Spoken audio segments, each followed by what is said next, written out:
If I had to pick one story to tell you of the 8 stories that are in the book of the 8 interviewees, I would pick the story of Mariana Senyak and Sabiha Husic, who were colleagues at a clinic for women in the middle of an industrialized city called Zenica in the middle of Bosnia. Clinica Medica, it's called. They were working in that clinic as clinicians. Sabiha is a theologian and a social worker.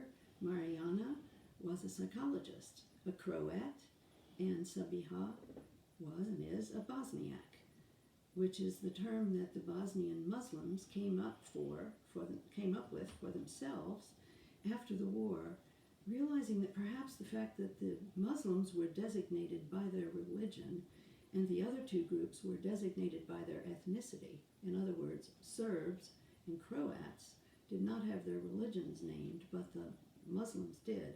The Muslims felt that that may have contributed to the fact that they, the Muslims, were the primary targets in this war.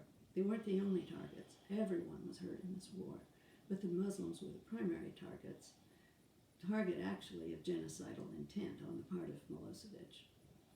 In any case, they decided to call themselves Bosniaks after the war so that their nomenclature would be parallel with the other 2 groups, and now they're called Serbs, Croats, and Bosniaks. But at the time they were called Muslims. So Mariana and Sabiha were working in this clinic, which was a clinic for women at the time, and raped Muslim women who were pregnant began walking into the clinic wanting help. And Mariana and Sabiha both told me in their separate interviews and when they were talking together, they both said to me, we did not have a clue what to do. We had never heard of trauma. We had not studied Judith Herman. We have now, but we hadn't heard of her then. We had not heard of Ellen Bass's work. None of this were we familiar with. And here we were faced with this enormous problem because, as many of you probably know, these raped Muslim women were in danger of being repudiated by their families for being raped and bringing dishonor upon the family thereby. So something amazing happened with regard to that. I think I will tell you that first, although it is not in chronological order really in terms of what happened with these women. But what did happen was that about the same time that these women began walking into the clinic needing help, the local chieftain of the Muslims around Zenica, where they were, made a new fatwa. A fatwa is an Islamic law.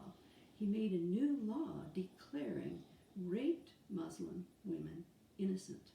Shaheed. I love that word. It means innocent.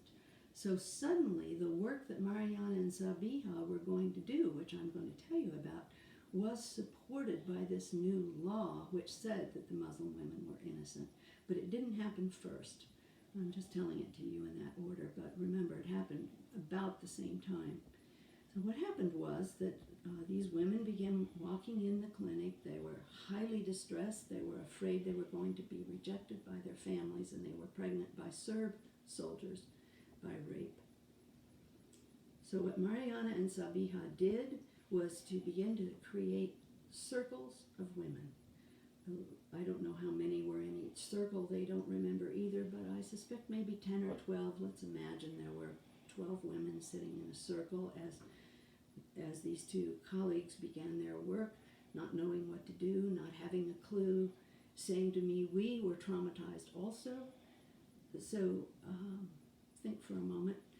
They created circles, which was something that was going on in the collective already in the United States, as we also, women, had been making circles of women, not for the same reason, but of support. Mariana and Sabiha realized later that they had created self-help groups, but they didn't know what they were doing at the time. And when you think of it too, it's amazing that they put these women in a circle. It's kind of an instinct, I think, to do that. And a circle is a mandala, which in Sanskrit is a sacred circle. There's something very sacred about what they did. So let's imagine that we're there in the presence of these women, and Mariana and Sabiha, the two clinicians and 12 women, one of whom has just given birth. And Sabiha now takes this baby in her hands and she's going to give it a blessing. And what she does is to say, Tariq, you are a gift from God. No baby is illegitimate. You belong. This is your tribe. And then she lifts the baby up and gives it to God. She brings it back down, hands it to the mother, because that's the safest place for a baby to be. And the mother gives the child a blessing. They pass the baby around to every woman in the group. Everyone gives the baby a blessing or a quality that they want that child to have. And then the child comes all the way back. Sabiha takes it again, gives it another blessing, gives it back to the mother. But the incredible thing about it, besides the beauty of that ceremony, that ritual that they made up, the beauty of that, first of all, the sacredness of it, reversing totally the claim, the belief that these children are illegitimate and the parents and mothers are going to get kicked out. This is the total opposite of it. Actually, none of those women were repudiated by their families. Some of the husbands came and formed a self-help group themselves, for themselves, in that clinic. And it's just a totally different outcome from most of the awful fallout from war rape, which many of you know has now been declared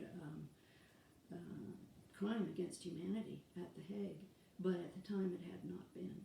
So this is one of the most remarkable and beautiful healings that I heard about, and I heard about many of them, and witnessed and wrote up in the book.